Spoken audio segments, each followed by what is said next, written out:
Mr. White, you have summoned Ms. Loving to court to prove you did not father her 5-month-old daughter, Loyal. From the moment the gavel dropped, the tension in the courtroom was unmistakable. Mr. White stood firm in his claim. He was not the father of 5-month-old Loyal. Across the room, Ms. Loving sat with equal determination, insisting she could prove that Mr. White was indeed Loyal's biological father. Their history was tangled. 4 years of knowing each other, a friendship that crossed into intimacy, and unprotected encounters that blurred the lines between casual and committed. Like, for 4 years I'd known Tiana. We were good friends, but we were never in a relationship, Tiana. But you had a sexual relationship. Yes, ma'am.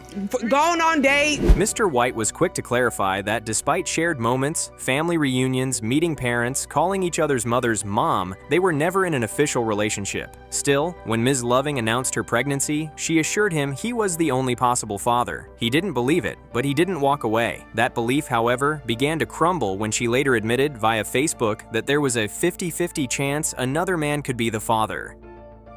Yes. Do you believe that when she says it? No, man, I didn't believe that, but I'm still trying to get her the benefit of the doubt because we were good friends, Your Honor. But you know what I'm saying? At the end of the day, I won't be there because I know I had unprotected sex. But you wasn't there. You wasn't there, though. Correct. Why I'm going to be there? As a friend, you still wasn't there. Correct, Your Honor. At first, Mr. White had been told he was the sole possibility, but by August, months into her pregnancy, she confessed the odds were split between him and someone else. The argument deepened when it came out that on the day Loyal was born, Mr. White had a DNA test sitting in his car, ready to use. He said it was about certainty, about not wanting to raise another man's child. She called it inconsiderate, a disrespectful intrusion into a vulnerable moment. The day she gave birth, Your Honor. You went to the hospital. I went up there. Before I went up there, I got a DNA test, Your Honor. Left the DNA test in the car because I ain't want to bring it up there because I ain't know who was up there. You feel what I'm saying? I ain't want to be rude because we're going to be in. The judge pressed for clarity. Why had he brought the test but not used it? Mr. White explained that he wanted to be respectful. He didn't know who was in the hospital room and decided to keep the test in the car. Still, when he looked at the baby, he felt no physical resemblance. His doubts were echoed by his mother, who took the stand to explain a unique family trait, 6 fingers, that Loyal did not have.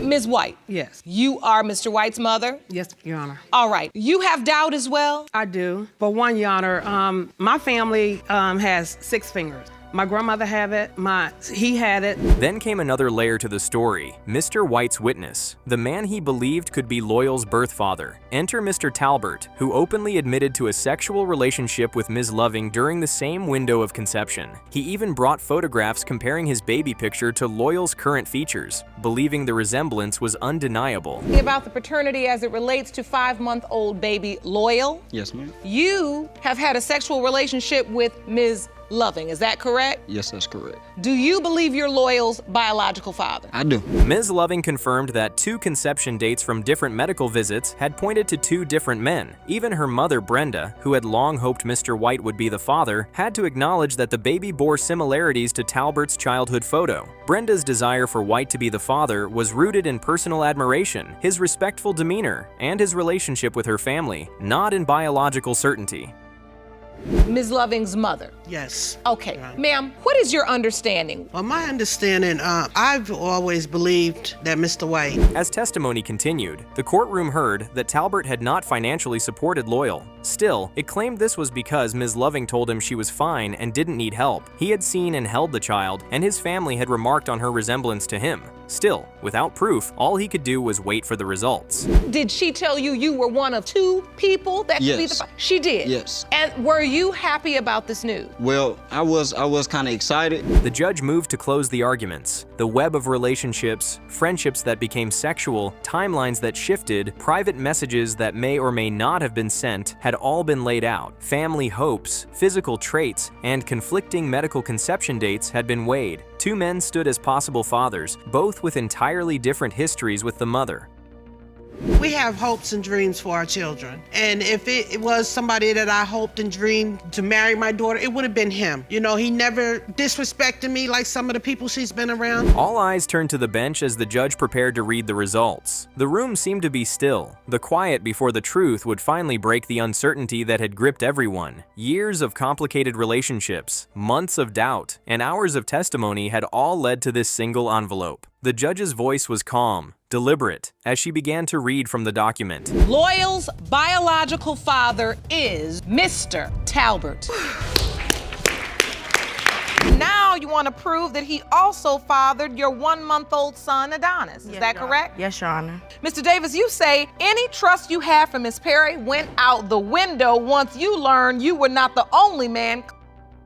Ms. Perry walked into court carrying a storm of accusations, her eyes fixed on the man she claimed fathered not just her daughter, but her newborn son as well. Across the room, Mr. Davis stood in defiance. To him, the matter was clear. There was no possible way he was the father of baby Adonis. His trust in Perry, he said, had long evaporated after discovering he was not the only man she had been with. Perry saw it differently. She accused Davis of avoiding his responsibilities, choosing instead to surround himself with friends, women, and distractions, while she was left to raise children alone. Feel Mr. Davis denying your son. Because he's too busy hanging around with his homeboys, getting into every other woman he can find, and just too busy to take care of his responsibilities.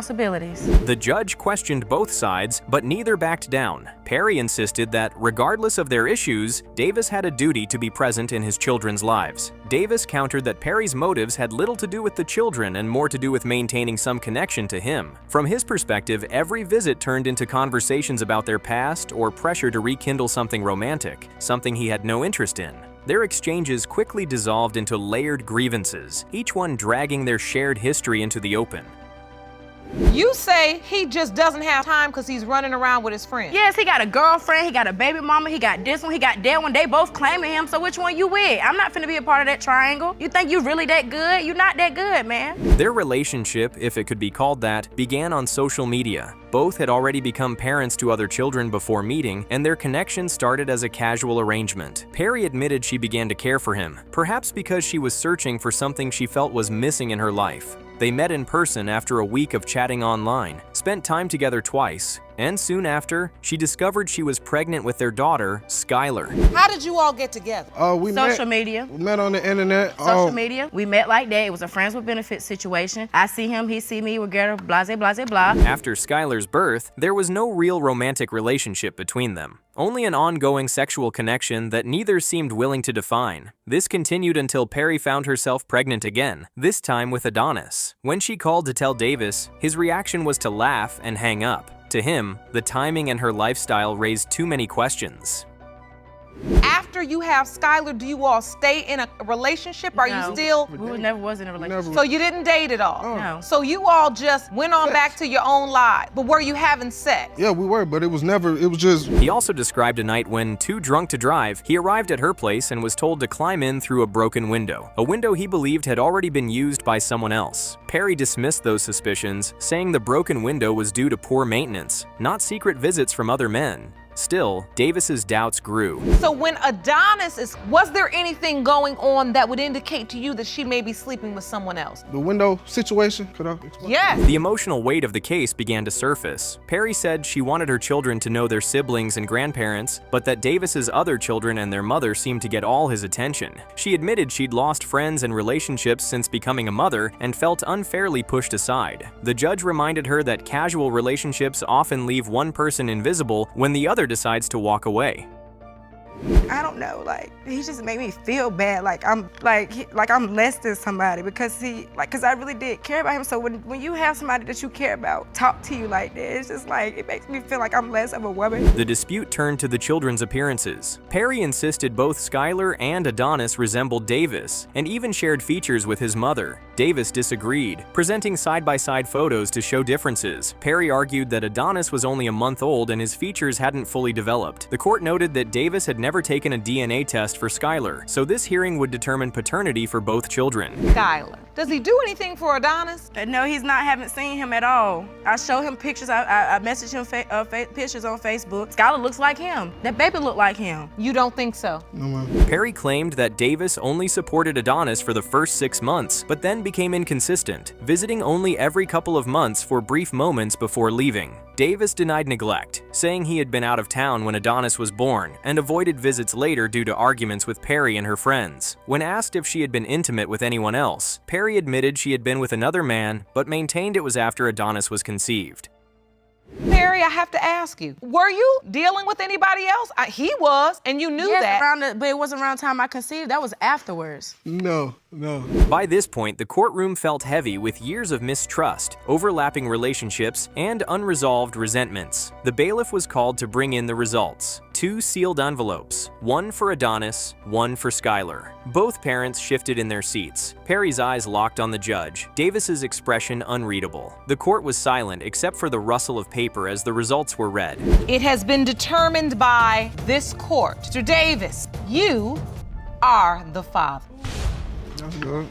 Mr. Lawrence, you say you are here petitioning the court for a paternity test because your best friend of 10 years recently dropped a bomb on you. You claim she suddenly told you she believes you are the It began with a phone call Sydney Lawrence never saw coming. 10 years of friendship with Angela Payne had weathered plenty of ups, downs, and even a few blurred lines, but nothing compared to the bombshell she dropped that day. Out of the blue, Angela told him the court would be contacting him for a paternity test. The words barely made sense. Sydney knew Angela had a 3-year-old son named Antonio, a boy he believed already had a father. Antonio's name even matched that of her fiancé at the time. Yet here she was, claiming Sydney might be the birth father. My best friend of 10 years revealed a big secret to me last week that I could possibly be the father of her son, Antonio. You are the. When she did it, she called me on the phone. She was like, At first, Sydney dismissed the idea outright. In his mind, the timeline didn't match, and the name alone seemed proof enough. But as the shock wore off, his thoughts turned heavier. If there was even the slightest chance Antonio was his, he couldn't turn away. The thought of a son growing up without knowing his father gnawed at him. Reluctantly, he agreed to the test, not for Angela, but for the child. Still, the unanswered question remained. Why wait 3 years to tell him? Antonio could be your child, or you were his father. Your first inclination was to say that's not possible, or what? she named the son after the father. So you felt like Angela's answer was simple, though it stirred no comfort. She was scared. Scared to upend her engagement, scared to confront the truth, and scared of Sydney's reaction, one she was now seeing play out in court. She admitted that from the moment she saw her newborn son, she noticed the resemblance to Sydney. But with a fiancé standing by her side and a fragile relationship at stake, she stayed silent. If they brought him in, I looked at him, I was like, oh my God, he looked exactly like Sydney. but you named him after another man. Yes, I couldn't come to words to tell. The court soon learned their friendship had not been without complication. While Sydney had been in another relationship, the two had shared moments that crossed the boundary between platonic and romantic. He recalled an encounter at her apartment and then an unexpected pounding at the door that sent him scrambling out of a window. To Sydney, that night was proof that Angela had been seeing someone else during the same period. To Angela, it was irrelevant. When I came back into town, I called her and told her I was coming. And when I came into town, I got on the phone, I'm like, yeah. She was like, do you want to kick it? I'm like, yeah. So I go pick her up, and that same day I had sex with her. Come on now, if I took anybody's virginity, it took me that. Tensions flared as both recounted their version of events. Angela claimed Sydney tarnished her reputation after she told him, calling her names and spreading rumors. Sydney flatly denied it. He saw her 3-year silence as a betrayal, an intentional withholding of something life-changing. Angela countered that she had tried to get him to bond with Antonio without explicitly saying he might be his father, hoping he'd notice the resemblance himself. To her, it was obvious. To him, it was impossible to see without hearing the truth. The line is, you give your son another man's name and tell that man he's the father when you know the baby looks just like Mr. Lawrence in your mind. So now the other guy is gone. Right. What happened to him? Well, The judge questioned them on the conception timeline. Angela presented a calendar, marking the days she'd been with her fiancé and the one day she'd been with Sydney. The gap between relationships was razor thin. Sydney, studying the dates, admitted he could see how he might fit into the picture, even if the thought still unsettled him. Antonio had been born 9 months later, and Angela remained adamant. She hadn't been with anyone else during that period. Through your mind when you decided to call and tell him? my son, he's 3 years old now, and he needs to know who his dad is. It's not about us, it's about him. But why wait 3 years though? Why wait 3 years? Why wait 3 years to tell me? And he calling the other guy daddy. When asked what she wanted, Angela's answer was layered. She missed her best friend, but more importantly, she wanted Antonio to know his father. She wasn't seeking a relationship or financial gain, only for Sydney to step into the role she believed was his. Sydney's response was conflicted. Part of him hoped the boy was his, but another part struggled with the fracture in their trust. During the time of conception, One time. but unprotected. And I had a condom on. No, I had a condom on. You know, I was You drinking did that night. not. I was drinking. I don't know. You didn't I have don't a know if the condom condom on. slipped off or not. I don't know. It was dark. The court atmosphere thickened as both sides clung to their truths. Sidney acknowledged they had been intimate during the likely conception window. However, he insisted he had used protection and couldn't be certain if it had failed. Angela rejected that claim, certain there had been no barrier between them. The memory gap, blurred by alcohol and urgency, left room for doubt, a doubt only science could settle. Mr. Lawrence is the father. Yes, I am. I'm 100% sure I haven't been with anybody else but him and my ex-fiance. The ex-fiance is not his father. Sidney is his father. So what are you hoping for? I'm hoping. At last, after years of silence, confrontation, and now a public unraveling of their history, the moment arrived. Both stood in tense stillness as the judge prepared to reveal the DNA results. The envelope was handed over, its weight almost visible. Every word spoken in that courtroom had been building to this. The judge opened the envelope and read aloud, Mr. Lawrence, you are not the father. Ms. Lindsay, you say that after years of lies from your mother and uncertainty about who your father is, you believe you finally found him. Yes, Your Honor.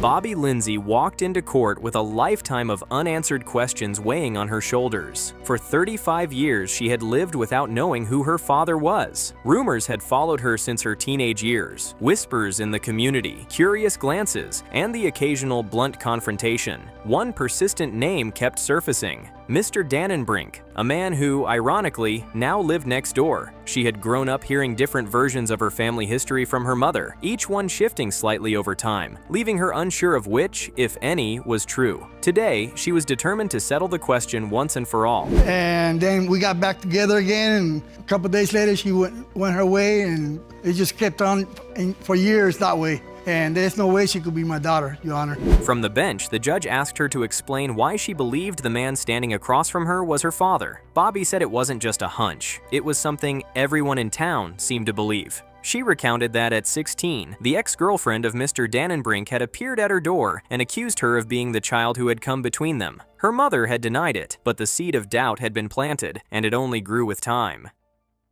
When she said this to you, what did you say? Well, at first I was like, what? You're wrong. There's no way. And I came to my mother and I talked to her about it, and she told me no, that he was not my father. Ms. Hampton admitted that he had a sexual relationship with Mr. Dannenbrink in the late 1970s, but he was adamant there was no way he was the father. Their connection, he said, was brief and sporadic. A few weeks together before she vanished, then a brief reconnection years later. Back then, he claimed, life was hectic, full of drugs and hazy memories. Your Honor, this was like in the late 70s, and we dated off and on, and I was involved with somebody else, and he was involved with somebody else. 5 years ago, we met back up and started having conversation, and Bobby presented a calendar, calculating her conception date based on her birth in early February. She argued that even with her being declared 1 month premature, her healthy birth weight and lack of complications suggested she was likely full term, placing conception in late May or early June, which she believed lined up with her mother's time with Mr. Dannenbrink, but her mother disagreed.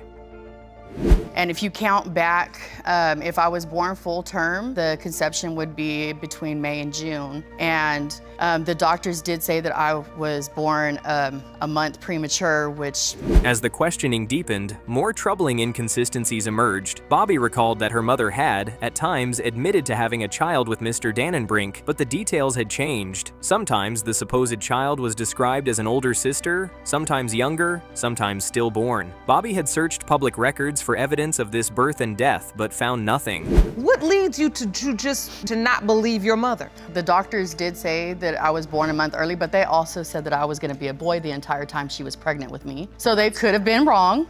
Second thing. Her distrust had roots beyond this case. She revealed that years earlier, she had discovered another sibling only because he found her through social media. Her mother had never told her about him, explaining later that she had given the baby up for adoption under the belief, fed by her mother and doctors, that the child had died. The pattern left Bobby convinced her mother was capable of hiding the truth about her paternity.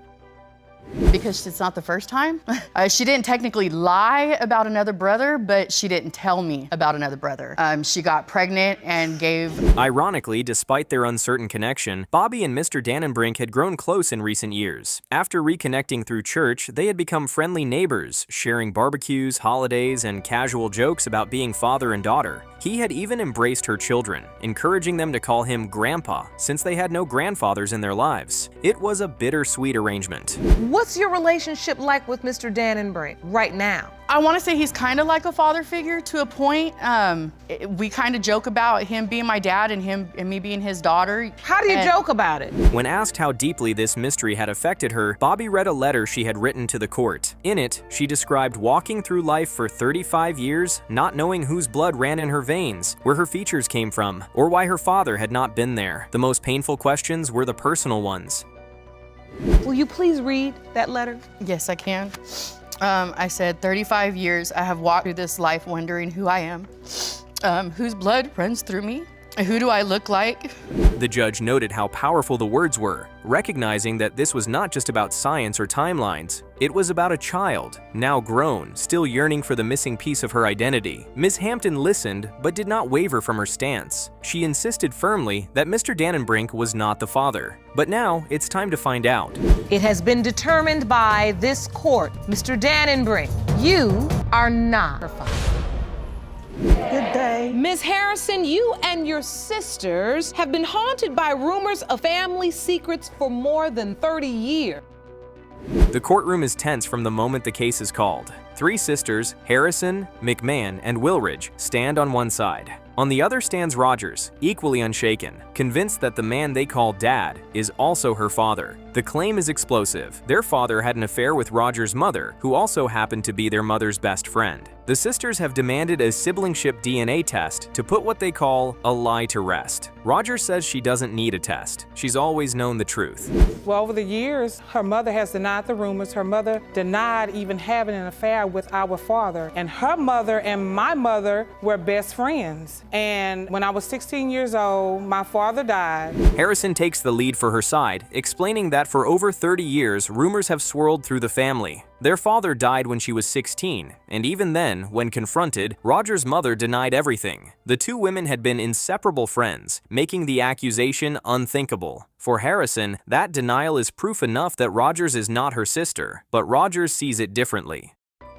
Saying all of this stuff, you know, and like I said, over the years, how am I taking the hurt out Your on Honor, you we were raised when all I want we were to raised. do is This is what I want to understand. Just You prove all... The women's shared history is complicated. They grew up close, spending holidays together, bound by their mother's friendship. Harrison remembers them as cousins, though no blood ties existed. Rogers insists those bonds were deeper, shaped by a hidden truth. Her father was their father. She claims she was 8 when he called himself Daddy, after she broke her arm, even bringing her a pink stuffed hippo during her hospital stay. Years later, at 14, she says he took her to lunch, looked her in the eye, and told her outright that he was her father. What makes you believe that her father is your father? Because you seem very confident. He told me so. He told you. He told me so. Okay, that's just another rumor. Did you see anything on a birth certificate? Harrison isn't moved. She insists their father was simply kind to Rogers, stepping in as a father figure because she had none. In her view, calling him Daddy was a role play born of sympathy, not biology. Rogers offers a photo of one of the sisters, Yvette, who she claims accepted her as family before she died. The sisters push back, saying that looks mean nothing, and no proof exists.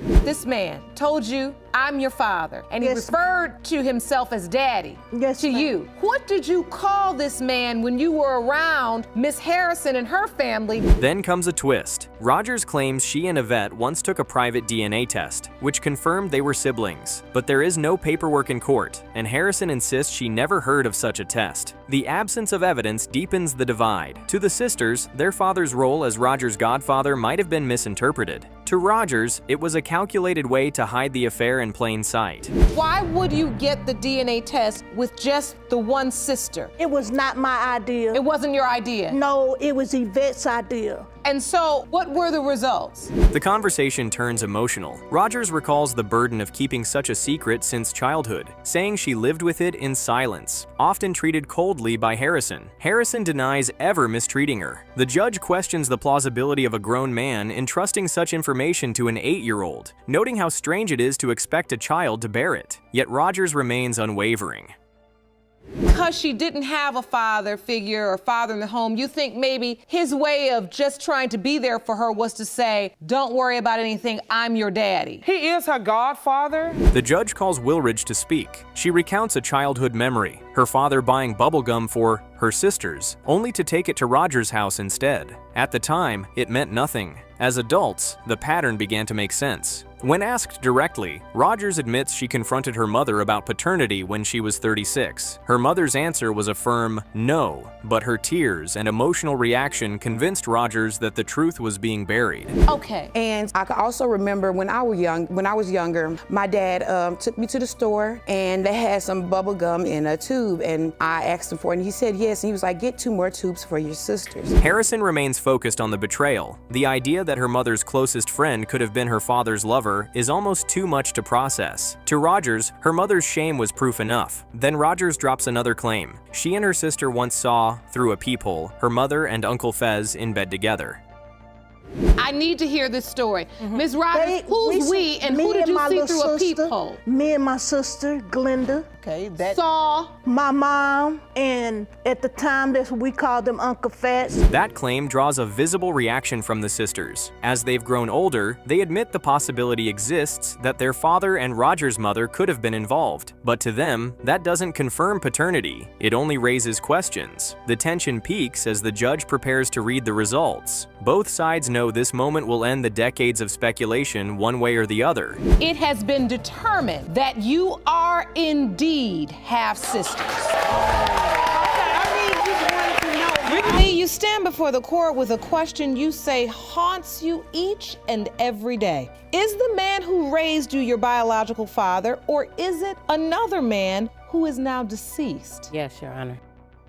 Sonia Lee walked into the courtroom with a weight pressing hard on her chest. For 38 years, she had lived certain of one fact, that the man who raised her was her father. He had been her hero, her protector, her constant source of love. But now, in front of the judge and a room full of strangers, that certainty was being questioned. The possibility that another man, long deceased, might be her biological father had left her reeling. She wasn't just confronting a name in a file. She was facing the prospect that her true father had died without her ever meeting him. From the beginning of this has been real confusing and overwhelming for me, mainly because I only knew one man to be my father my whole life until he died. I was a daddy's baby, and me and my father was very close. Across the aisle stood Rachel France, who claimed that her father, on his deathbed, had confessed to having another daughter named Sonia. That revelation had ignited a years-long search, a mission Rachel said she undertook to fulfill his dying wish. The strange twist? If she had found the right Sonia, it meant the woman standing at the plaintiff's table was her sister. And not just that, they had grown up in the same city, gone to the same schools, and even had children who were best friends, never realizing they might be family. Please tell me about this search, how it came about. You say this was your father's dying wish? Yes, Your Honor. The whole time I was growing up, I heard of... Sonia listened as Rachel explained the search, each detail sounding more unbelievable than the last. Rachel spoke of how she had been told Sonia had died of AIDS in the early 90s, a story she never believed. Her sister, Diane Davis, had taken over the search, combing through Facebook profiles, only to stumble upon a shocking discovery. Sonia was alive. We're in high school. I was at the same school, and they would tell me that it was another young lady there that, like, our classes we never went to classes together. Like, she went at a time before I came, and they would say, it was a girl here that looks just like you. I think she your sister. For Sonia, hearing this felt surreal. At first, she had ignored the Facebook messages from Diane. The claims made no sense. She didn't recognize the names or the faces, but the persistence of the messages eventually broke through her disbelief, leading to a phone call in which Diane spilled everything: the deathbed wish, the mistaken obituary, the claim that Sonia was family. Sonia went from living as her father's child to being listed as dead in another man's memorial, all within minutes of hearing the story. How did you go about doing it? Well, I started on Facebook, and I couldn't find her on Facebook nowhere. So And you were looking up the name? Gave up the search looking for Sonia Miller. Sonia Miller. Still, she was in doubt. She called her mother, Gloria Washington, hoping for clarity. At first, Gloria dismissed the conversation entirely, refusing to discuss it. But with persistence, the truth began to crack through. Gloria admitted she had once been involved with Ronald Miller, the man Rachel claimed was Sonia's biological father. I rejected it, period. I just rejected it because it didn't make sense to me. And so I called my mother. When I first called, my mom was like, you know, somebody just contacted me. What does this mean? Who is? Even with that admission, Sonia's emotions were twisted. Yes, she had always wondered about certain features she possessed that didn't come from her mother or the man she knew as her father, but she also felt resentment. If Rachel's family knew about her, why hadn't anyone told her sooner? She had grown up close enough to bump into them in daily life, yet she was left in the dark. They had experienced sibling bonds, family milestones, and even ordinary disagreements, things she could never get back. Just like Miss Fran said, our kids were our best friends, already claiming each other as cousins without knowing enough, without even thinking the possibility they claimed each other as cousins. I grew up in a small city, and then to be this close to my family and not know it did hurt me. Yes, I had a father. Rachel insisted that regardless of the DNA results, she would always see Sonia as her sister. Sonia appreciated the sentiment, but she couldn't shake the fear. What if the test proved them wrong? She admitted to the judge that she was scared to embrace this newfound family only to lose them, and scared to reject them if they turned out to be her blood. Either way, the results would cut deep. Your Honor, I'd like to say, at the same time, they knew. If he knew, why didn't the man look for me? Why didn't he come find me? I'm right there. The tension in the room rose when Ronald Miller's son, Ronald Jr., entered the courtroom. Sonia had never met him before. He asked for permission to hug her, explaining that from the moment he saw her, he believed she was his sister. He said she looked just like Rachel. Sonia, still guarded, listened, but held her emotions in check. She was done guessing. She wanted proof. Miller, thank you for joining us today. I'd like to ask you a question. If it's okay with you and Miss Lee, could I give her a hug? Oh. This is my first time. The judge acknowledged the swirling emotions on both sides and prepared to deliver that proof. An envelope sat on the bench, simple in appearance, yet carrying the power to confirm or shatter identities. Sonia knew that within seconds, she would learn if her life story had been built on a misunderstanding. The judge gave everyone the chance to sit if they needed to, and then she started to read. And thus is the biological daughter of the late Ronald Miller. Ms. Lee, they are indeed your biological brother and sister. Ms. Lacio, you say before this court gave you a date to appear to resolve your paternity dispute, your relationship with the defendant was on the brink of ending. You're here to prove that he is the father of your 7-month-old daughter, Aubrey, and are hoping to save your family. Is that correct? Ms. Lacio is in court today because her fiancé, Mr. Abbott, has threatened to leave her if the DNA results prove that her 7-month-old daughter, Aubrey, isn't his. She is devastated by the effect this has had on their relationship and hopes they'll be able to move forward from this. I'm here today to save our family.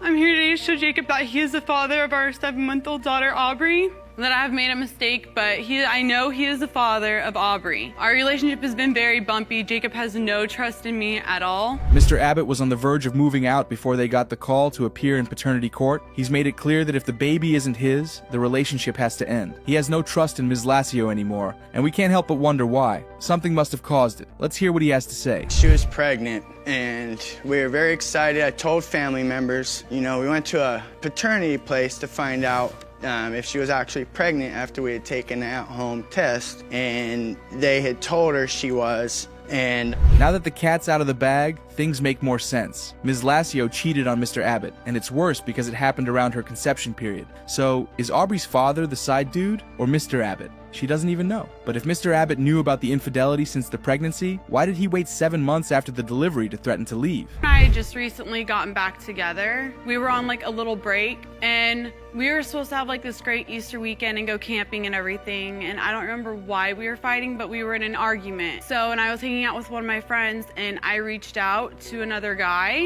Here we go again with the same old, we were on a break narrative. Ms. Lassio hooked up with the other guy after she and Mr. Abbott had a fight. Then they got back together and also had unprotected sex around the same time. The sad part is, there's a 50% chance either of them could be Aubrey's dad, and the other guy is just a random person from Ms. Lassio's past. Your Honor, she also cheated on me with him a year ago and kept it a secret, and thankful for my friend telling me. If he would have never told me, I still wouldn't know to this day. She sat there and lied to me the whole time, saying she didn't. This isn't the first time Ms. Lassio cheated on Mr. Abbott. She cheated the previous year, and guess what? It was with the same guy who's now in the paternal race with Mr. Abbott. So she cheated once, then lied, then cheated again, and boom, there's a baby. How on earth is Mr. Abbott ever going to trust her after that? That Jake is with her, I believe that's only something a father and daughter can have. I know there's step-parents out there that have great relationships with their children, but the bond that they have together, when he walks in the room, the way that she crawls after him first. Conception doesn't require intention. That's what Judge Lauren said to Ms. Lassio,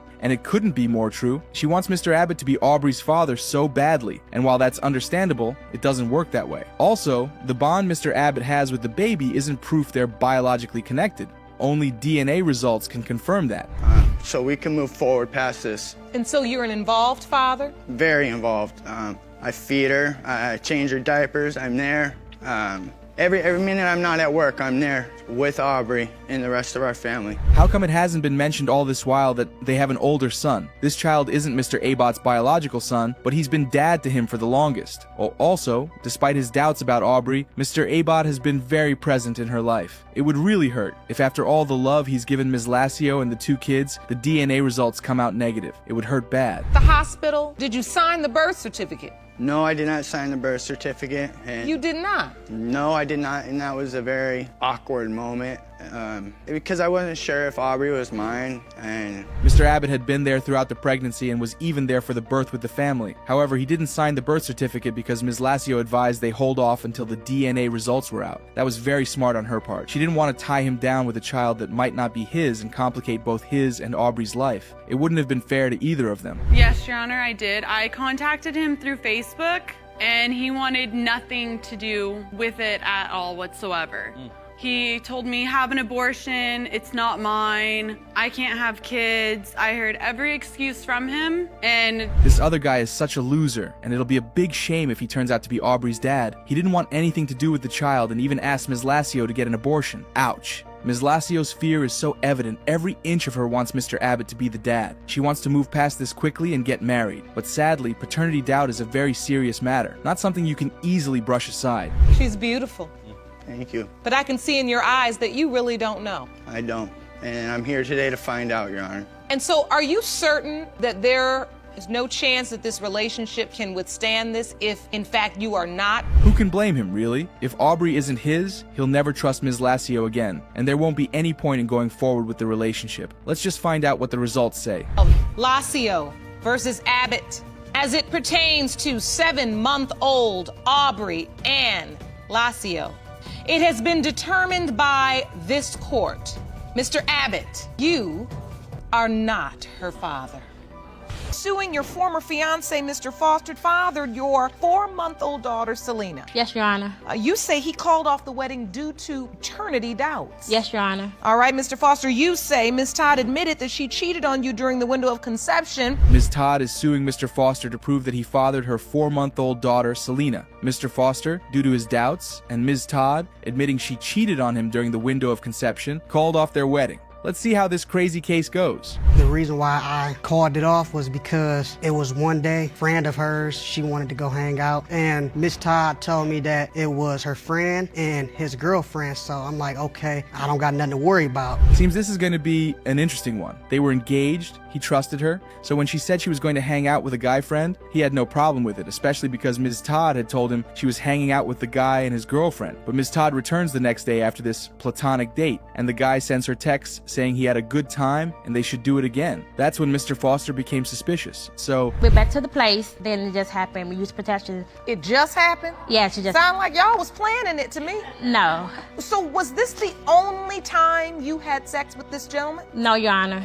Wow. You didn't know that, Mr. Foster? This my first time ever hearing about. Ms. Todd had lied to Mr. Foster, saying she was hanging out with a couple when, in reality, she planned to hang out with just the guy. Then they had sex, protected at least, and it happened a second time. Mr. Foster's just finding out about this in the courtroom. Whether they were engaged or not at the time doesn't really matter because they were still in a relationship. Actually found out Miss Todd was pregnant. Were you happy or not? Actually, no. I told her that you need to go find your baby daddy because it's not me. So when she initially told you that, your first reaction was, this is not my child? Yes, because me and Miss Todd been together. That's a valid reason to be suspicious. They've been together for 3 years and have been having unprotected sex the whole time. Ms. Todd never got pregnant during all that. Now, after she cheated with another guy, suddenly she's pregnant. Of course, Mr. Foster's gonna think the baby isn't his. Of course, he wasn't going to be excited when you told him you were pregnant. More than one time before you were engaged. Yes. So how'd you get to the point where you found out she cheated, but you still asked her to marry you? No, we was already engaged first. She said you weren't. We was. Were you or were you not, Miss Todd, engaged when you had your... Now, there's one thing we know for sure. Ms. Todd is a stone-cold liar. The woman just stood there and lied, claiming she wasn't yet engaged to Mr. Foster when she had the affair, but that's a lie.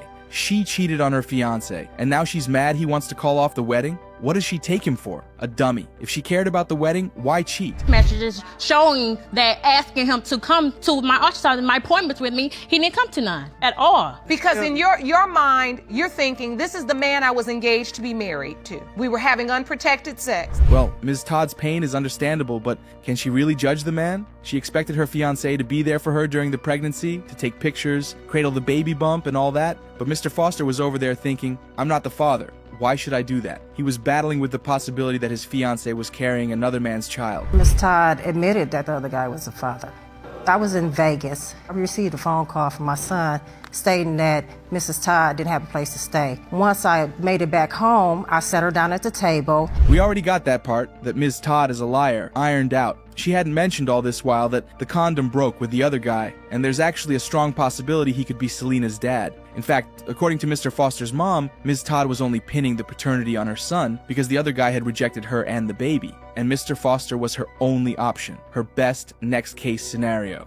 Wow. Certificate that you were acknowledging you were this child's legal father. Yes, I did. So at that point, you just decided to step up and say, I'm going to be this child's. Because listen, whether or not we determine you are the biological father today, let's be clear, you are the legal father. This is getting a bit intense, and they've got the judge all worked up. Mr. Foster, even though he didn't believe the child was his, was present at the hospital during the birth and signed the birth certificate. He even insisted the baby take on his surname. Since he had strong doubts, and based on his and his mom's account that he isn't the father, why'd he do that? It's been hard for you to even testify today, and I see the look in your eyes. You've tried to step up to the plate for this baby, even though people advise you not to. How has this whole situation affected you? It's affected me by a lot, like far as, by me growing up. Mr. Foster had been strongly advised by his mother and a lawyer not to sign that birth certificate, but he did so anyway because he knows what growing up without a father feels like, and he didn't want the poor child to deal with the same thing. You know what? Let's just get to the results and end this suspense. The DNA results are ready. When it comes to 4-month-old Selena Foster, it has been determined by this court.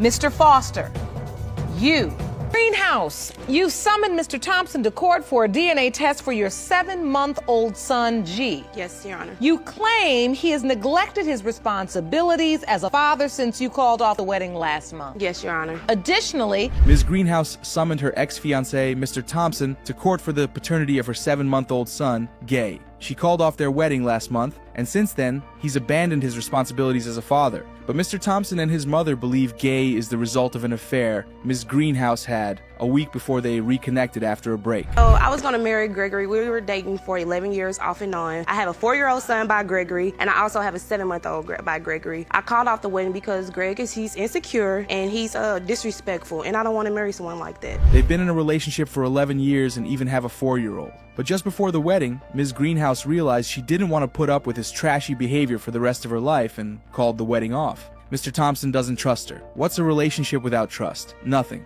But why doesn't he trust her? There's got to be a reason. Mr. Thompson, you said you were the one trying to hold this family together. For 8 years, you said. 8 out of the 11. Every time I brought this back together. And she used to say it then. You only with me, or you only try to keep this together because of SJ, which is my first boy. There's so much bad blood between these two. It's a wonder they survived 11 years together. Mr. Thompson claims that he was the one trying to keep the family together most of the time, but Ms. Greenhouse would always throw it in his face that the only reason he was trying so hard was because of their first child, SJ. Ms. Greenhouse, on the other hand, admits that she loves Mr. Thompson. He was her first boyfriend, and that's why she tried so hard to make it work. Baby, man. Your Honor. Yes, Ms. Thompson. Greg doesn't give me money. If anything, when they fall on hard times, I help y'all with rent. You have never called Greg and asked for $20 into another day to hold you over. Nope. Never. You know what? You know what, Christy? Okay. What these two need is counseling. They have so many issues outside the paternity question, and you could say that's the result of an 11-year toxic relationship. Now, they have layers and layers of disagreements, and so far, they haven't even gotten to the issue of baby gay. Whether or not anyone gives anyone's family money, or any family gives anyone money, is not the court's business today. What I'm trying to understand is, if she admits to you that while we were off, I slept with someone, and then you decide to get back together, you know this, right? This is not a surprise to you that she was with this other person, but you're saying that's what makes you have doubt. This couple is so chaotic, neither can let the other talk without interrupting. When they reconciled after this so-called break, Mr. Thompson was well aware that Ms. Greenhouse had had an affair, or, as he says, multiple. Still, he agreed to get back together. So why is he so pissed about it now, months later? He even signed the child's birth certificate and helped choose the baby's name. So, what's all this fuss about? I'm Kristen Greenhouse's youngest sister. I'm only here because I was there during the time that Chrissy and Greg rekindled their relationship. You're saying you were there and you overheard something as it related to Mr. Thompson not wanting to have a DNA test? Yes, ma'am. What did you hear? This is interesting. Mr. Thompson had initially refused to do a DNA test for Gay. When the baby was born, Ms. Greenhouse suggested they do a test before he signed the birth certificate, but Mr. Thompson brushed it aside and signed it anyway. If he'd been so enthusiastic about the child, what changed? Is it because Ms. Greenhouse called off the wedding? Your son speak to you? Do you have a level of a doubt of your own? G does look exactly like Chrissy. He does. And SJ. This boy has an extra large head. His daddy do, his brothers do. He don't have it. And that might sound a little crazy, a little harsh. If they're this aggressive toward each other in the courtroom, how bad is it outside? Since their separation, Mr. Thompson hasn't been helping with the child's finances. His mother thinks that baby Gay doesn't look like her son or her first grandchild. But any which way, she admits that the couple are very good parents, just maybe not good partners. Seat for a deposit on a Chevy Impala 2008 for $750. Yes, ma'am. You're saying you put this down payment down on a car for our family? No, not for Greg, for our family at the time. Ms. Greenhouse also sued for $750 for a down payment she made on a car when they were still together. The car was supposed to be for the family, and now she wants the money back. But Mr. Thompson says he paid that money. These two are something else, really, a very confusing pair. Anyway, nobody's getting any money back. And regardless of what the result says, we don't know if this family can ever work out. You know it too. Okay, I'm just saying. I'm just saying. What can I speak, Your Honor, please? You already had your chance. You shouldn't have been here speaking at all. These poor children. Exactly. How can you grow up like this? Exactly. You all are 0 to 1 million. It's a shame those kids are stuck with a family like this. It's like a horror movie. They must be living in a nightmare with parents like this. Let's just find out what the DNA results say and move on. It will shock you, so grab onto your seats. Of Greenhouse versus Thompson when it comes to 7-month-old G. Thompson. It has been determined by this court. Mr. Thompson, you are the father. Ms. Baylor, you've petitioned the court for a DNA test. You want to prove to your ex-fiance, Mr. Earls, that he fathered your 3-year-old son, Marcus Jr. Is that correct? Yes, Your Honor. Ms. Baylor wants to prove to her ex, Mr. Earls, that he fathered her 3-year-old son, Marcus.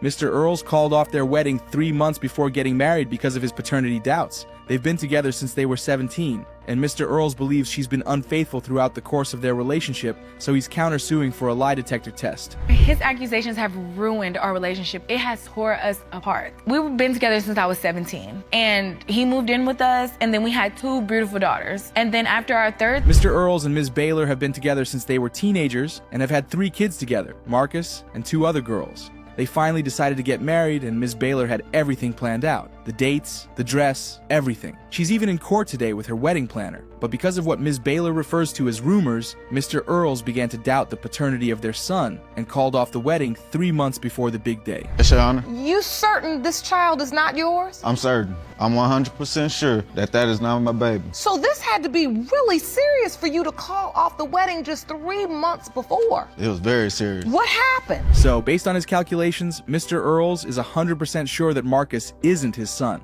Ms. Baylor admits she cheated, but insists it was way before her conception date and that Mr. Earls has it all wrong. But Mr. Earls didn't say he was 50 or 70% sure. He said 100. He's completely sure the child isn't his. How come? Born April 22nd. Ms. Baylor, you're saying the baby was born early, and so your conception date would actually have been later than what is projected here. Yes. Mr. Earl, do you think the baby was born early? Okay, now we understand Mr. Earls. The dates don't add up. Ms. Baylor cheated around July, and her conception date falls in July too. But she claims her baby was born prematurely, so the conception date was later than July. Mr. Earls, however, insists the baby wasn't born premature because he weighed 6 pounds, 9 ounces at birth. That's a full-term baby weight. Why are you cheating in the relationship? I just felt like he was still lying to me. Legs. So who was this person you cheated with? His sister's cousin. So this was a one-night thing, a fling? What happened? Oh, so Mr. Earls has been calling the kettle black all along. He has 2 other kids outside their relationship, meaning he's had unprotected sex with other women. That's no excuse for Ms. Baylor to do the same, but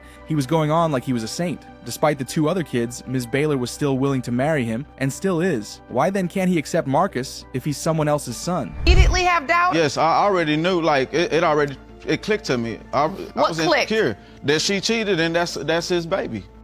May I submit my evidence? Absolutely. Look, what did you bring for the court? It's just a picture to show everybody in this courtroom. Mr. Earls admits that he's no saint. He just has a problem with Ms. Baylor lying, which is why he's requested a lie detector test. During the times he wasn't around, his brother testified that Ms. Baylor was flirting with some guy over the phone and even left the house overnight with another. Mr. Earls believes she's a compulsive liar and that the whole "the baby came early" story is a lie. He also doesn't think the baby looks anything like him. Strong-minded young man. Yes, how do you I am. get to the hospital and decide, okay, I'm gonna give this baby my last name as my junior and I don't believe he's mine? Look, I don't know. I just know I made a mistake. Did you sign the birth certificate? I signed it. Despite all his doubts, Mr. Earls signed the birth certificate and gave the baby his name, and it sounds like he did it out of pity because there was no one else there for Ms. Baylor. He had also been wanting a son with Ms. Baylor, so maybe he signed the certificate out of that excitement. But unfortunately, whether or not the baby is his, he has to deal with the consequences of signing that birth certificate, which is being Marcus's legal dad. During the last 10 years, other than the one time you admitted to cheating, have you had sexual intercourse with another man? You answered yes. The lie detector determined that was the truth. So, Ms. Baylor hadn't lied on the lie detector test, but she hadn't told Mr. Earls the full truth either. The answers she gave to the court were different from what she had been telling him, and that's why he called off the wedding. Ms. Baylor wasn't consistent with her truth-telling, and he wasn't okay with that. Besides, he really doesn't think Marcus is his, even after signing the birth certificate and all. If you're not this child's biological father, is this relationship over? Where do you go from here? It's over. She look, that lie detector test, she passed it, because, I already knew she was lying to me all this whole time anyway. She passed it, though. This is just so unfair. Mr. Earls wanting to break up a decade-long relationship over this, despite cheating numerous times, says something about the kind of man he is. The DNA results are in. Let's find out if he's leaving or staying. Baylor versus Earls Sr. When it comes to 3-year-old Marcus Earls, it has been determined by this court. Mr. Earls, you.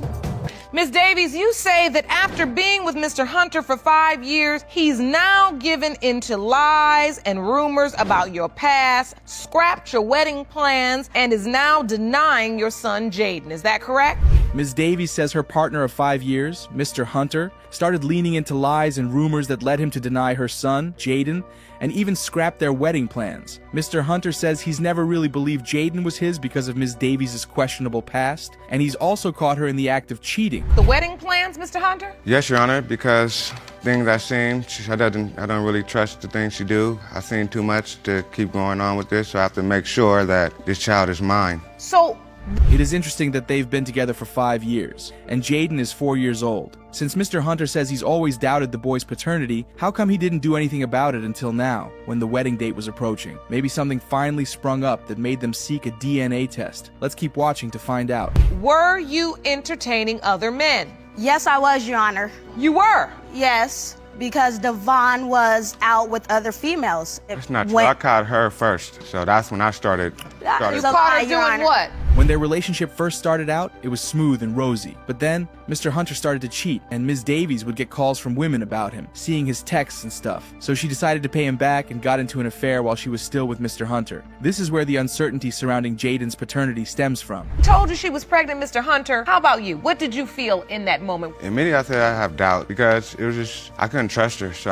that's why I came here. I need to understand what was really going on before we move on with our relationship. When she told you she was pregnant, did she tell you she was 100% sure? Ms. Davies didn't tell Mr. Hunter that she was unsure about the child's paternity when she broke the pregnancy news to him. In fact, she admitted in court that she had wanted the baby to be Mr. Hunter's because he'd been there for her and they were in a relationship. But that isn't how it works. Feelings or intentions, like Judge Lauren would say, have nothing to do with DNA. Ex-girlfriends, they were calling my phone. You know what, Ms. Davies? I don't doubt your testimony. So I Seems felt like that you all I have a lot wanted going to on. step out and have fun too, because he was doing it also. He didn't get pregnant, you did. You're right. And that's why we're here. This is quite messed up. None of them are angels, but Ms. Davies is the one facing the consequences because she's a woman. She ended up pregnant without knowing the baby daddy, but Mr. Hunter didn't. Mr. Hunter also has a ton of instances where he caught her cheating. So yeah, maybe both of them were unfaithful to each other, but hers is the reason why they're standing in court today. Relationship like with Mr. Hunter. He's present in the home, but he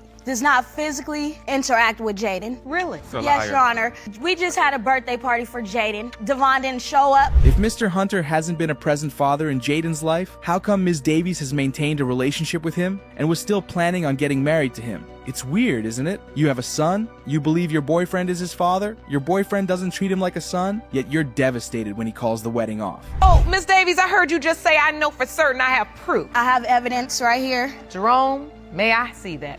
Look at Mr. Hunter's hair and look at my son's hair. They both have curly hair, nice hair. Ms. Davies' evidence that Mr. Hunter is the father of her son includes pictures of their hair and height. She's saying that Mr. Hunter and Jaden have the same hair, and that Jaden is taller than the average 4-year-old, so he must have inherited his height from Mr. Hunter, who is also very tall. The other man in question isn't tall, and she isn't either. They also stand the same way, and Ms. Davies believes all these traits are biological. Hunter, if today's results prove that you are not Jaden's father, where do we go from here? I'm done. I'm done with the marriage and everything. I'm just washing my hands with everything. And if you are you gonna try to? If Jaden's not Mr. Hunter's son, he is walking out of the relationship and their lives. Ms. Davies agrees. But if the tests come out positive, they'll try to work on their relationship. Can they get past this though? Both of them do not trust each other, and both of them are also cheats. Maybe marriage will change them. Who knows? Let's find out what the results say. Mr. Hunter, you are not the father. I told you. I'm very sorry. Ms. Lohman, you are in court today hoping and praying your fiancé, Mr. Mitchell, is the biological father of your daughter, London. And you and your mother are here to prove it. You say today's DNA results will determine the future of your family. Ms. Lohman is in court today to prove that her fiancé, Mr. Mitchell, is the father of her daughter, London. Mr. Mitchell would love to find out he's London's father, but believes he's not. If the results prove that he isn't, he's calling off the wedding, which is coming up next month. Your Honor, when me and Jonathan got together, I was very happy.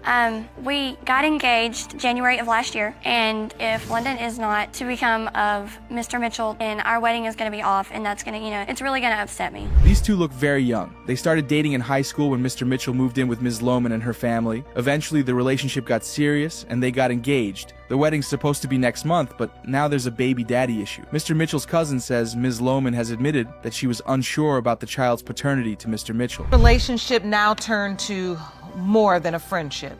Yes, Your Honor. But you're still in a relationship with this boyfriend at the time. Am I correct, Ms. Lohman? Yes, Your Honor. So what was that situation like? He never found out, and to this day, he still doesn't know. Ms. Lohman was in a sexual relationship with both Mr. Mitchell and her ex didn't know about it and still doesn't. When she found out she was pregnant, because she was still with her ex at the time, she believed the baby was his, and he also thought so. However, after they were done, she began to consider the possibility that Mr. Mitchell could be the father too. Lohman, how did you finally tell Mr. Mitchell that you thought the baby could potentially be his? When I was about 6 weeks, I had went to the doctor and confirmed that I was pregnant. And then on my second doctor's appointment, I asked, do you know? So, Ms. Lohman was actively shuffling between two men, having unprotected sex with both of them. And now, she's trying to decide her child's paternity based on some strange calculations about how many times she slept with each man. If only it worked like that, huh? If only. Blue eyes. And so all through this pregnancy, who's helping you? Mr. Mitchell is. So you're with her through this pregnancy? Yes, and ma'am. you're there when the baby's born? Yes, Your Honor. Do you sign the birth certificate? No, Your Honor. No, Your Honor. At the time, I was confused as to who the father was. London and Mr. Mitchell share the same dark blue eyes, which is one reason Ms. Lohman is convinced he's the father. He was also there for her throughout the pregnancy and even during the birth. However, due to the uncertainty surrounding the paternity, he didn't sign the birth certificate. His cousin is right. Mr. Mitchell has become so attached to London and has been playing a fatherly role in her life since day one. If this uncertainty continues for much longer, and it turns out London isn't his daughter, the emotional toll on everyone involved will be even greater. The sooner they find out the truth, the better for all of them. Is 10 months old, and Mr. Mitchell, you say you've bonded with this baby. Yes, Your Honor. How so? Explain to the court. I love her to death. She's amazing. She's amazing, you said. Yes, Your Honor. He has been there from day one. He takes care of her, he watches her, he Exactly. No amount of love or emotional attachment can change the fact that biology and facts are what matter here. The conception date is the only real clue. But as you pointed out, she was sleeping with both men around that time, so it's impossible to pin down for sure. At the end of the day, it's the DNA test that will provide the answer, and no amount of wishful thinking or calculations can alter that. X doing? Absolutely nothing with his life. We have no idea where he's even at. I have no contact with him. I even tried to speak to his father, and his father has no idea. He hasn't seen him in 6 months. Oh, goodness. We don't know where he's at. He will not talk to me. Ms. Lohman is in a tight spot here. The other guy is nowhere to be found and has blocked her from reaching him. Mr. Mitchell has threatened to leave if London isn't his. So, if it turns out she isn't, what's Ms. Lohman going to do? Who's going to fill the fatherly role in her daughter's life? How do you feel as you hold London? To have so much love for this baby, but have so many questions? I've been there for her the whole time, just taking care of her, so I've grown attached, and I don't know if she's mine or not, though. So, as much as you are hoping she is, the truth is you really don't know. I really don't know. Right. I want to know, though. Well, I think I've heard all that I need to hear. Jerome, I'm ready for the results. And so are we. Is Ms. Lohman going to be a wife or a single mom? Is she going to live the rest of her life alone or build a loving family for her child? Let's find out. The DNA results are in, and they are absolutely shocking. Case of Lohman versus Mitchell. When it comes to 10-month-old London Leona Lohman, it has been determined by this court. Mr. Mitchell, you are not the father. A few days later, she had on tight clothing, no little skirt, breast out, and next thing you know, one thing led to another. We started flirting with each other back and forth. Things just escalated from there. Oh, so them he words took never you. left Yes, my they lips. did. I was saying right. Yes, you left said my their lips. adults left. Amber Marsh walked in with the weight of accusations hanging over her. Across the aisle stood her ex, Zachary Belding, and his mother, Tracy, both claiming her 3-year-old daughter, Jordan, might not be Zachary's child at all. Their suspicion wasn't aimed at a stranger, but at Zachary's father. The scandalous claim was that Amber, at some point during their tangled history, had been intimate with the man she called Dad, creating doubt about who Jordan's real father was. Everyone in the room seemed ready for a fight. We were living in Georgia, then he moved back to Indiana and got a room, or he shared a room with Amber. He had nowhere to go, so I took him in. Zachary wasted no time in explaining his suspicion. Years earlier, his father had moved in with Amber, supposedly because he had nowhere else to stay. This arrangement, Zachary claimed, opened the door to an inappropriate relationship. Amber denied it, insisting the living situation was innocent. Separate rooms, no sexual contact, but Zachary and Tracy didn't believe her. Just when I moved back to Indiana, there was a bunch of my friends that had said she had slept with them after she had slept with me. Excuse me, Your Honor. Excuse me too, Your Honor. She's already had it. one man tested before Zach. I didn't have him tested. He had her tested. Amber pushed back hard, accusing them of fabricating stories to undermine her. She pointed out that Zachary had barely been in Jordan's life, visiting only a handful of times. Tracy, in turn, accused Amber of shutting Zachary out and even letting other men play the father role. The atmosphere was hostile, with every accusation met by a swift counterattack. Belding, you don't think you're Jordan's biological father, and you really think your dad is. I wouldn't think my dad would do something like that. But if he was drunk, and they were living together, obviously, and she walks around the house half naked. I never walk around the house half naked. Amber didn't deny sharing the bed, but repeated that nothing sexual happened. Then came another revelation. Amber admitted she had, on rare occasions, shared a bed with Zachary's father. She claimed it was innocent, but to Zachary and Tracy, it was more proof that something improper had happened. To her, it was absurd to think she would be intimate with a man she viewed as a father figure. Your father ever say anything to you about them having a relationship? Yeah, he's told me they've slept in the bed together multiple times. When Zachary's father finally took the stand, he appeared visibly frustrated by his son's accusations. He denied ever touching Amber inappropriately and said the living arrangement was about ensuring Jordan had care. He admitted the bed sharing happened but insisted it was harmless. Yet Zachary's trust was gone, his doubts lingering over every word. We are here trying to figure out what in the world is going on. Did you ever share a bed with Ms. Marsh? Kind of. I mean, the schedules between her mother's schedule, my schedule, and Amber's schedule, there was always someone there to take care of the baby. As the questioning shifted, another player entered, Amber's current boyfriend, Tyson Hull. He testified that he had been helping raise Jordan daily for months. His presence seemed to irritate Zachary, who dismissed Tyson's role, but Tyson stood firm, declaring himself a consistent father figure, while Zachary insisted Jordan might still be his biological child. Your name is? Tyson Hall. And you are Ms. Marsh's boyfriend, and you've been helping her raise Jordan? Every day. The judge listened to the chaos, noting that both sides told drastically different stories. One portrayed Amber as deceitful and promiscuous. The other painted Zachary and his family as manipulative and absent. The only clear fact was that Jordan's paternity had been questioned repeatedly, and that this case represented the final chance to settle the matter once and for all. You're saying Mr. Hull is your boyfriend now? Yes, ma'am. And you did not cheat with Mr. Belding less than 60 days ago? No. Finally, the judge addressed the elephant in the room, whether Zachary's father was Jordan's biological parent. She read from the report, her tone steady, deliberate. Years of accusations, whispers, and late-night arguments came down to this. The truth about the alleged affair, and whether it had resulted in a child, was finally moments away from being revealed. To whether Mr. Belding Sr. or Mr. Belding Jr. is the father of 3-year-old Jordan Marsh. Mr. Belding Sr., you are not Jordan's father. Thank you. Already knew that.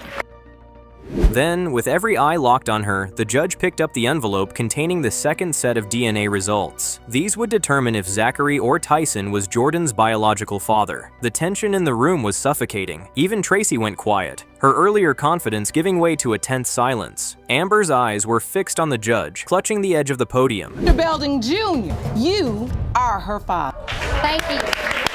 That's my baby. That's our baby. That's my baby. Not yours. I think so. Mine. The courtroom was tense from the start, with Ms. Parker standing firm in her claim. She insisted that Mr. Morton was the father of her 7-month-old son, Aaron, despite his ongoing relationship with another woman. She accused his girlfriend of poisoning his mind against her, suggesting jealousy over the fact that the girlfriend couldn't conceive. Her demands also included over $2,000 in back child expenses. Mr. Morton, however, was unmoved. He argued that the timing of Parker's pregnancy didn't add up and was certain the results would clear him. First of all, Your Honor, that's my baby father. Anytime I want to have sex with him, I'm going to have sex. You understand? Like, I was vulnerable. He called me. So, we did what we did. As the judge pressed for details, Parker's complicated history with Morton began to unravel. She admitted she'd been intimate with him for years, even sharing another child with him. She also disclosed that she'd also been intimate with Morton's current girlfriend, sometimes separately, sometimes all together. The audience reacted in shock as Parker matter-of-factly explained the arrangement. Anna, the only reason why she was able to have sex with us is because I asked my boyfriend to have sex with her because she was lonely. My desires, me and my little freakiness, I said, my boyfriend, can you you have sex with your pregnant baby mother because she's in need. When the conversation turned to the pregnancy timeline, the cracks in Morton's certainty began to show. He believed the conception happened around May, pointing to a Mother's Day encounter as the only possible window. But Parker maintained that her only unprotected sex during the period was with Morton, flatly rejecting suggestions she could have conceived with anyone else. The back and forth grew heated, with accusations flying about honesty, fidelity, and hidden relationships. Ms. Parker, Ms. Lemon, Mr. Morton, you all agree that you were all in a sexual relationship. Yes, ma'am. Yes, Your Honor. And so you also are in an agreement that there's a possibility that this could be your child? It could not be my child because the timing is not right at all. Parker explained she had been pregnant earlier by another man, her boyfriend, but suffered a miscarriage. After that, she reconnected sexually with Morton and soon became pregnant again. At first, based on an initial due date, she told Morton the child was not his, but a later sonogram revised the gestational age, making her believe Morton was indeed the father. She said she immediately brought him the new sonogram, convinced the matter was settled. Morton, though, remained doubtful, unwilling to forget her original statement. I'm trying to explain what my understanding is so you can correct me. Okay. I was pregnant by my boyfriend, Right. yes, but I had a miscarriage. Exactly. Subsequently, I got back in a sexual relationship with Mr. Morton, had unprotected sex, and I was pregnant again. Yes, Your Honor.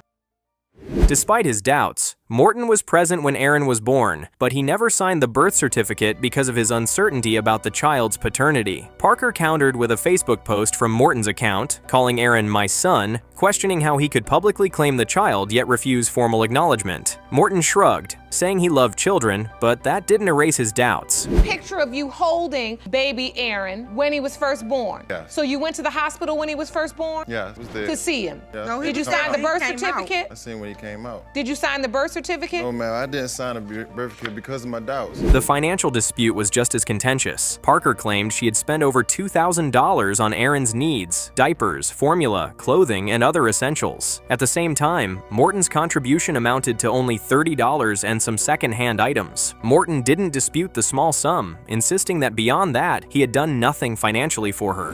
I know, but like I said, this is not the first situation. And so, None of that. listen, this feeling that he steps up to the plate and takes care of other people's children, Yeah, so but why does should not properly take care of baby Aaron is the basis of your suit.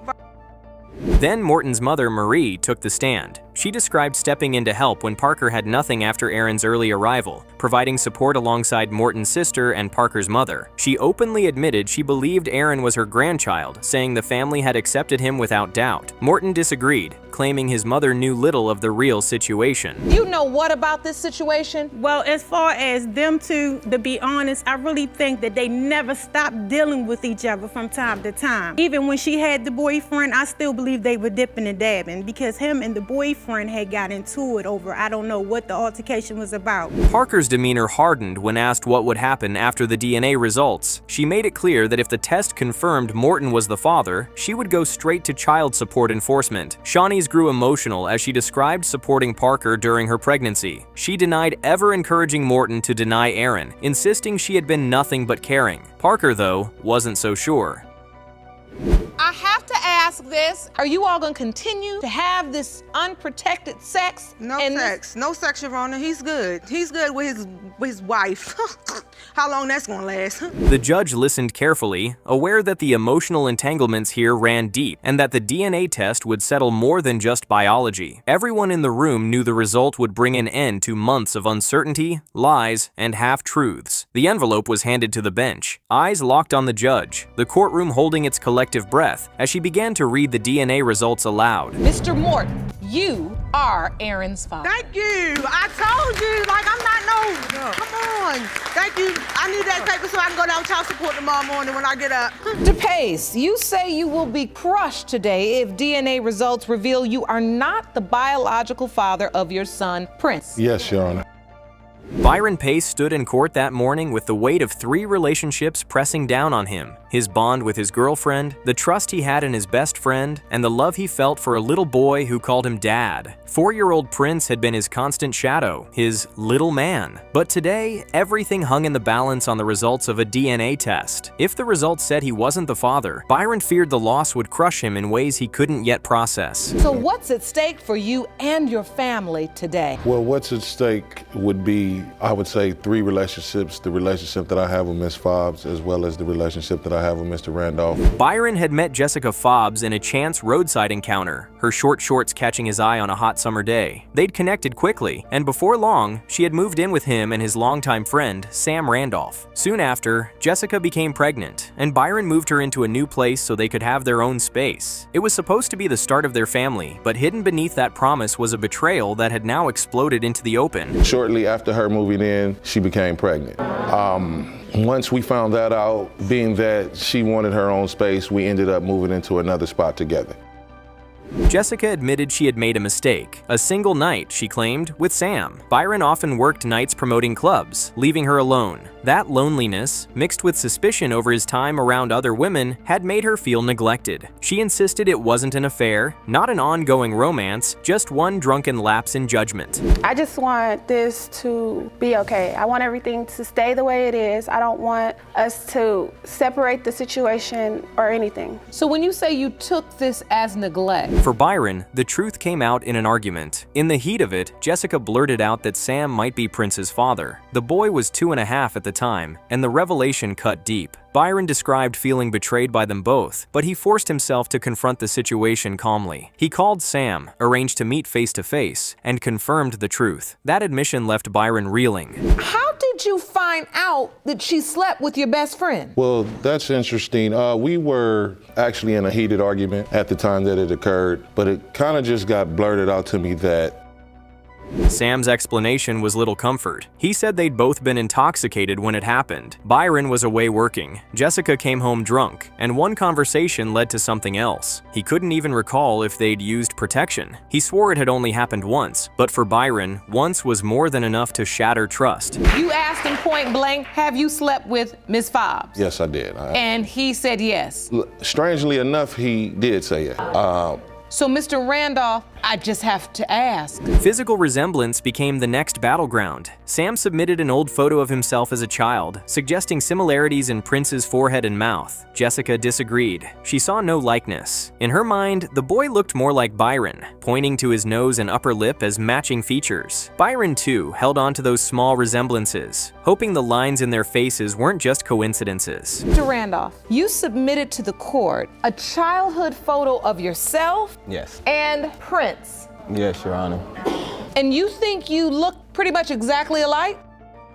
Jessica admitted she'd been carrying the secret for years, torn over how to reveal it. She wanted her son to know the truth about his father, but feared the damage it would cause. Prince only knew Byron as his dad. Sam was simply Uncle Sam. She didn't want to confuse him or rob him of the stability he already had. She explained she grew up without a father and didn't want the same for her child. Was it a secret you were holding and during the argument you just had to let it out? Yeah, at the moment, Your Honor, I was contemplating on how I was going to get the information out because I do want my son to know who his father is. Despite the betrayal, Byron and Sam had tried to salvage their friendship. They'd known each other for over a decade, and Byron didn't want to throw that history away. But the strain lingered. Every time he saw them both, the doubt gnawed at him. Was it just one time, or had there been more? He never left them alone together, unwilling to give that doubt any chance to grow. You all have tried to reconcile and keep your friendship despite this? Yeah, correct, Your Honor. I've been knowing Mr. Randolph over 10, 12, 15 years almost.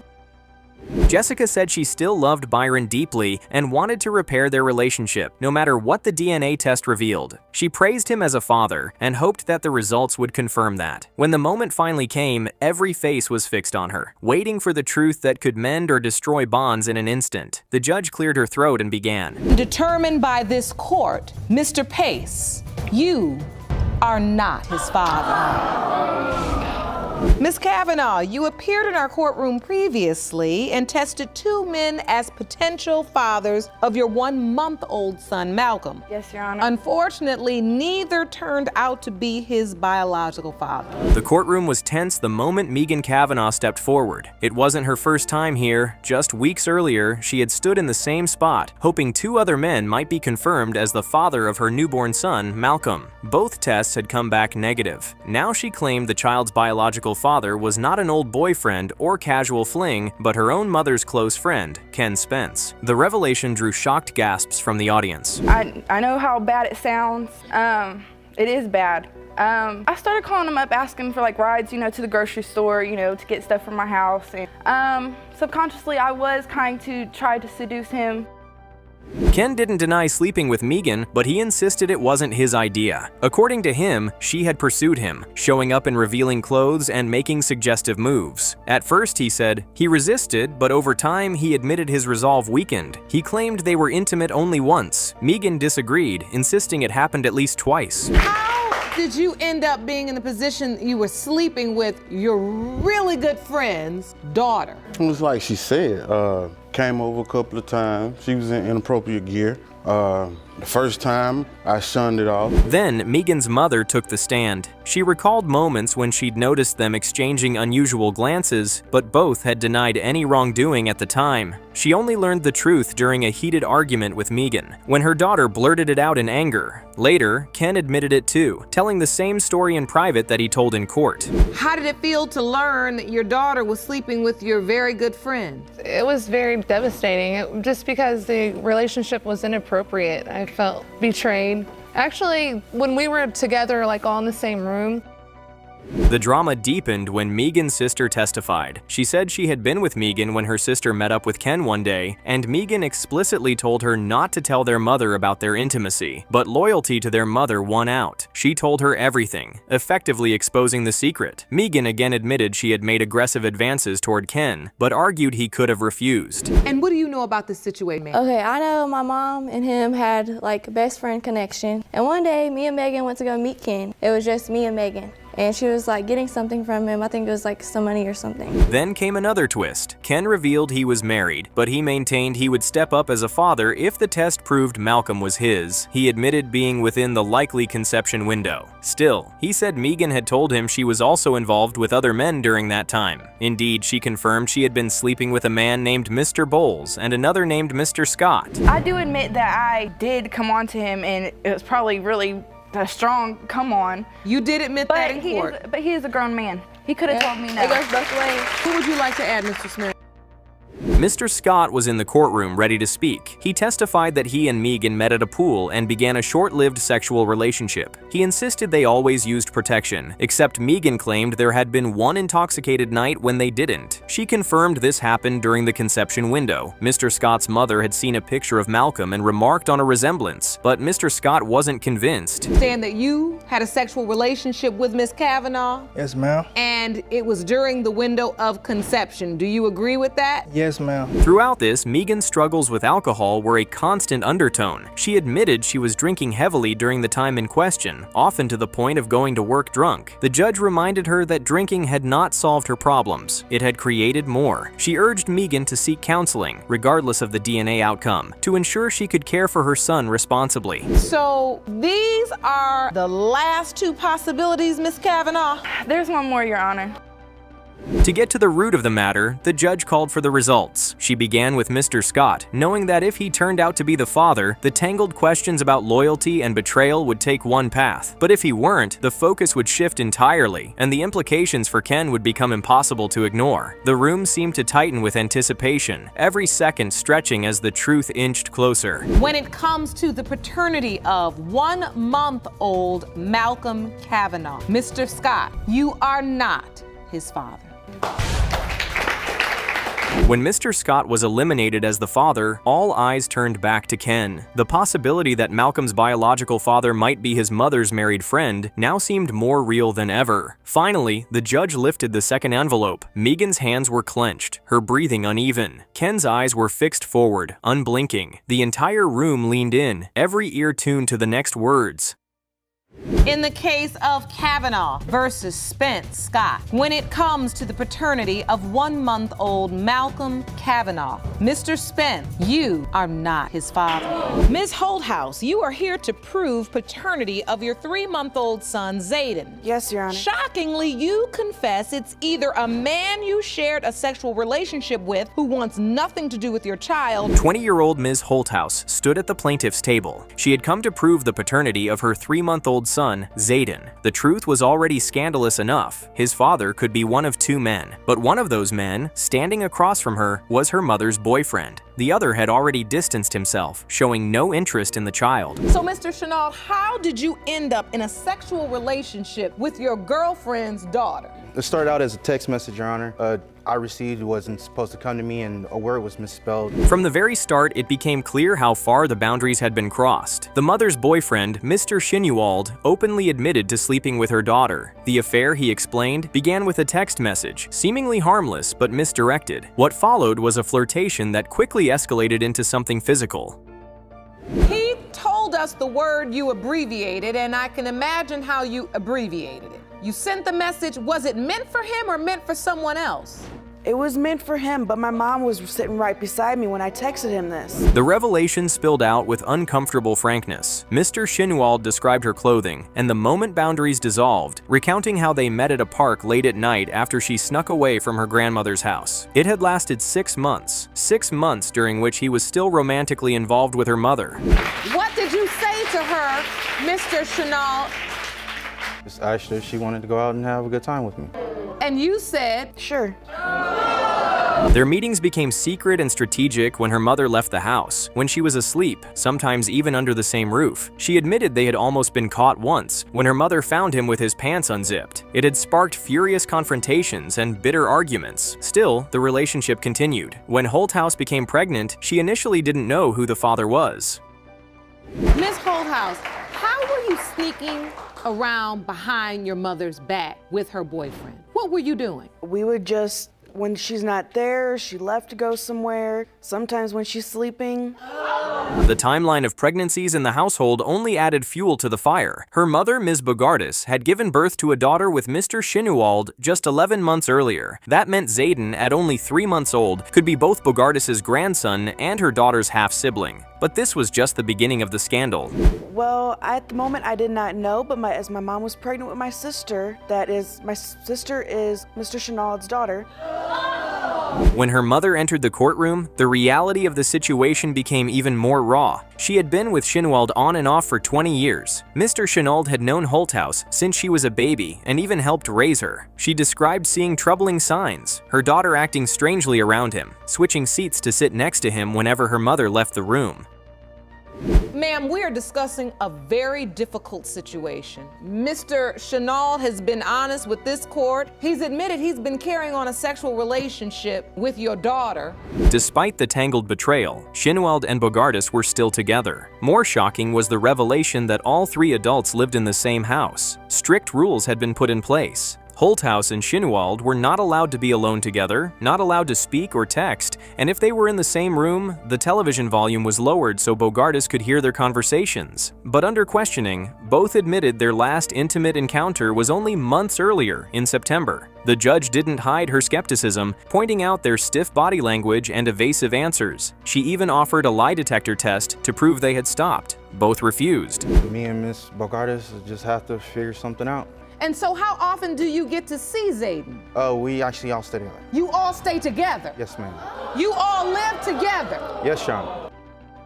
As the questioning turned to Zayden, the judge asked if either hoped to be the father. Holthouse hesitated, saying she didn't wish it to be Shinuwald, but also admitted the other potential father wanted nothing to do with the child. Shinuwald was blunt. He hoped he wasn't the father, claiming he wanted life to return to normal, though the judge openly doubted what normal meant in this context. So, Ms. Holthouse, are you nervous about these results? Yes, Your Honor. Are you hoping he's the father? Are you hoping he's not? No, Your Honor, I really don't hope he's the father. With all testimony given, it was obvious that this was no ordinary paternity paternity dispute. This was a case where the results could redefine roles entirely. If the test showed Shinuald was the father, he would be both Zayden's father and his half-sister's father, while also remaining the partner of the child's grandmother. If he weren't, it would not erase the betrayal. The courtroom sat in a heavy silence as the judge read the results.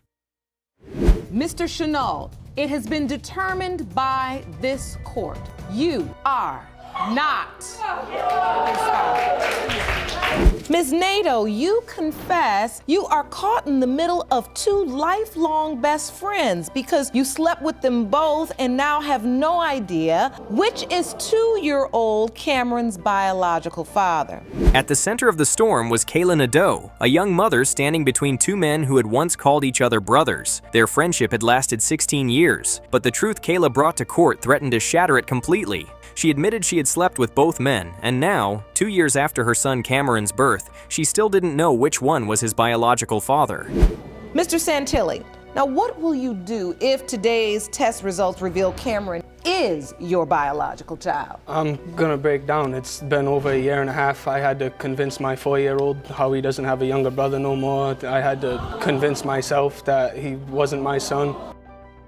Kayla's explanation began with loss. She described how Dino's grandfather had been gravely ill and how Dino had decided, over text, to break up with her during that time, claiming she was too good for him and should focus on herself. Still, she stayed close to the family, visiting the grandfather in the nursing home. On the day he died, Kayla said Dino's best friend, Tom Zara, revealed that Dino had left her for the girl upstairs. That night, as grief and anger mixed, she and Tom drank together. It was that same night, she admitted, that they first slept together. The day that he passed away, I was holding his hand, and Tom was standing, Mrs. Zara was standing behind me, and we both just took it hard. It's not easy to watch anybody pass away, never mind somebody you were so close to. So we went out afterwards and we had some drinks. The timeline became a point of contention. Dino said he never suspected anything at the time, yet Kayla openly admitted she attended the funeral with Tom after their encounter. She maintained they were both single adults when it happened. The judge pressed her on whether she considered how much the betrayal might wound Dino. Still, Kayla stood firm, arguing that if she truly mattered to Dino, he wouldn't have left her for someone else. You don't really know who the father is. No, I can't say. When Tom entered the courtroom, his defense was blunt. Dino had supposedly told him to do it, claiming he didn't care about Kayla because he had another girlfriend. Dino immediately rejected that version, accusing Tom of betraying 16 years of loyalty. Rumors about Kayla and Tom had circulated before Cameron's birth, fueling Dino's initial denial of paternity. But as months passed and Kayla insisted the baby was his, Dino said he decided to be involved. He was at the hospital when Cameron was born, cutting the umbilical cord and signing the birth certificate. How do you end up sleeping with your best friend's girl? First off, he told me to do it. He told me specifically in his house, yo, I don't care about this girl. I have another girlfriend. Still, doubts began creeping in. At first, everyone said Cameron looked like Dino, but over time, more and more people whispered that the child resembled Tom. Kayla herself admitted she saw the similarities, even submitting a photo of Cameron next to a baby picture of Tom, two faces she said were identical. Tom, for his part, admitted the likeness was strong.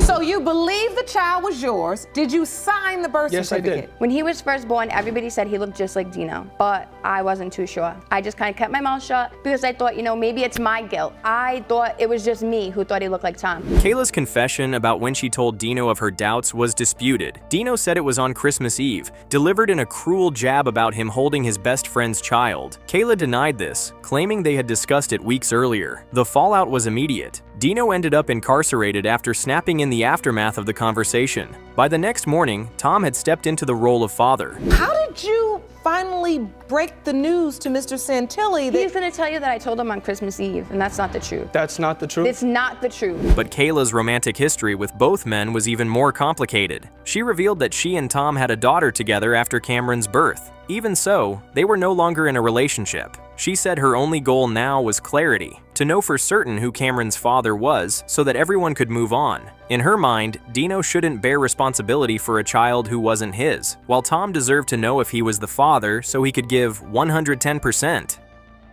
So, Miss Nato, right now, who are you with? Neither one of them. Okay. Is Cameron your only child? No. They have another baby together too. We have a daughter together. Which we? Me and Mr. Zara, and I have another son. Tom admitted that at first he didn't believe Cameron was his. Still, pressure from family, friends, and even strangers convinced him to step up. He described people telling him that, as Dino's best friend, he should help regardless of biology. Over time, though, his feelings changed. He began to see Cameron's resemblance to his daughter and his mother. Kayla insisted the two children looked identical and shared traits from Tom's side of the family. Dino listened in silence, saying he simply needed the truth so he could either recommit to being Cameron's father or finally let go. Miss Nato just says she truly thinks you're Cameron's father. Do you think you are? At first I didn't, but now yeah, for many reasons. After years of confusion, accusations, and shifting loyalties, all three stood in the courtroom waiting for the truth. Dino confessed that he had already braced himself for the possibility that Cameron wasn't his, telling himself that for a year and a half. But he also admitted that if the boy turned out to be his after all, it would force him to relive the heartbreak he had worked so hard to overcome. As the judge took the sealed envelope from Jerome, the entire room leaned forward, years of bitterness and uncertainty hanging on a few printed lines. The judge began to read, that Cameron's biological father is Mr. Santilli.